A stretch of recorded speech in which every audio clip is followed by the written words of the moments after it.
poursuivre la présente présentation, vous devez déjà avoir installé 7-Zip qui est gratuit. Je vais vous donner l'adresse ici. CPC. Avec Download 7-Zip, c'est le site que vous avez besoin et le télécharger et l'installer pour votre système d'exploitation. Là, ce qu'on veut faire ici, à quoi ça sert 7-Zip? En fait, c'est pour faire de la compression et de l'encryption de fichiers. C'est quoi de la compression?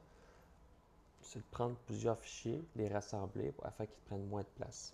Ça, c'est un des avantages. L'autre avantage, c'est qu'au lieu d'envoyer 100 fichiers à quelqu'un, on lui envoie seulement un fichier qui comprend l'ensemble des 100 fichiers. De son côté, l'utilisateur, lui, il va recevoir le fichier, il va le décompresser et il va revoir les mêmes fichiers que vous lui avez envoyés. C'est relativement simple. Je vais montrer tout d'abord la méthode directement dans Windows. Je prends des fichiers ici qui m'intéressent. J'ai pris deux fichiers quelconques. Bouton droit de la souris, envoyer vers, dossier compressé. Et maintenant, j'ai mon fichier qui est compressé. Puis on peut regarder, si vous voyez ici, mes deux fichiers avaient une taille ensemble de plus ou moins 4 mégaoctets. Et maintenant, les deux fichiers ensemble, rassemblés dans un seul fichier, une seule archive, un dossier compressé, il est de 601 KO. Donc, je vais sauver de la bande passante en envoyant le fichier, mais aussi dans certains cas, par exemple, quand on veut remettre un travail sur différentes plateformes, mais on peut seulement envoyer un fichier. On ne peut pas en envoyer un ensemble. Ce qu'il faut faire, c'est compresser le tout et on envoie le dossier compressé. Je vais effacer mes deux fichiers ici, juste pour montrer l'opération inverse. La personne qui reçoit ce fichier-là, .zip, qu'est-ce qu'elle fait avec ça? Bouton droit de la souris dessus, extraire tout. Ça me dit où est-ce que je veux l'extraire. Vous pouvez changer le chemin si vous voulez. Je le change ici et je fais extraire.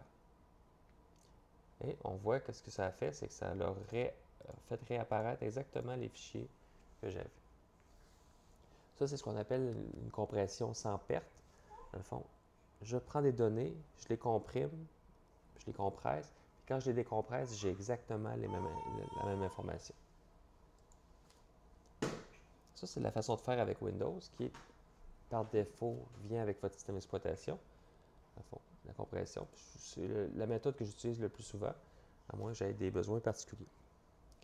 L'autre méthode, avec 7-Zip, il nous permet de faire des choses supplémentaires.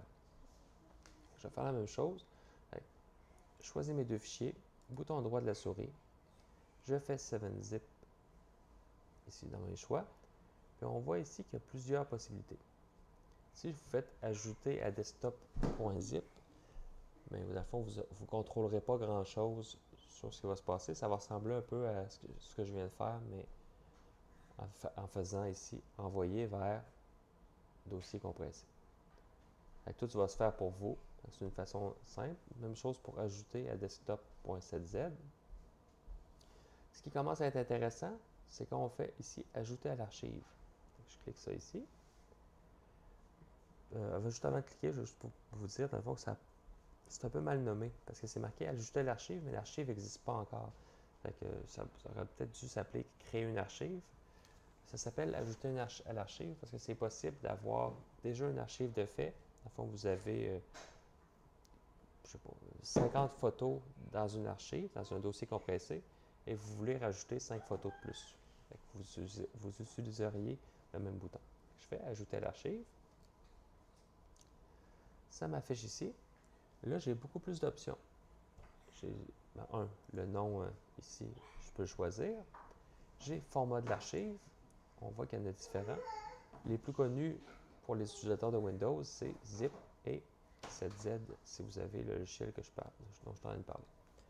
Le niveau de compression, ici, plus c'est rapide, moins ça compresse. Plus c'est lent, plus ça va compresser. Ensuite, il y a différents paramètres. Vous pouvez jouer avec. C'est vraiment plus avancé, mais ce qui est intéressant pour nous, c'est ici, encrypté avec un mot de passe. Je peux mettre les deux fichiers, je peux leur mettre un mot de passe. Moi, je vais appeler ça ici passe. Très bon mot de passe. Et je fais OK. Juste avant de faire OK, je vous dire ici, il est marqué crypter les noms de fichiers. Ça fait en sorte que les gens qui verraient votre dossier compressé ne seraient pas capables de voir c'est quoi les fichiers qu'il y a à l'intérieur du dossier compressé. Je fais OK. Ça l'a compressé. Puis on voit que mon fichier est encore plus petit que tout à l'heure. C'est parce que le format, c'est la façon que la compression est faite est différente dans le format 7Z que dans le format zip.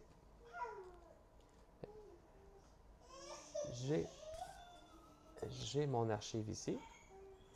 Même chose que tout à l'heure, je vais effacer mes deux fichiers juste pour pouvoir revenir dans le passé.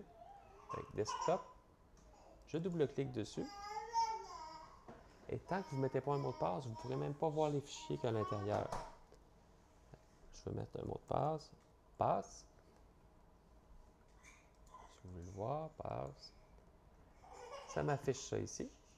Une fois que je suis dans l'archive, je choisis les fichiers qui m'intéressent.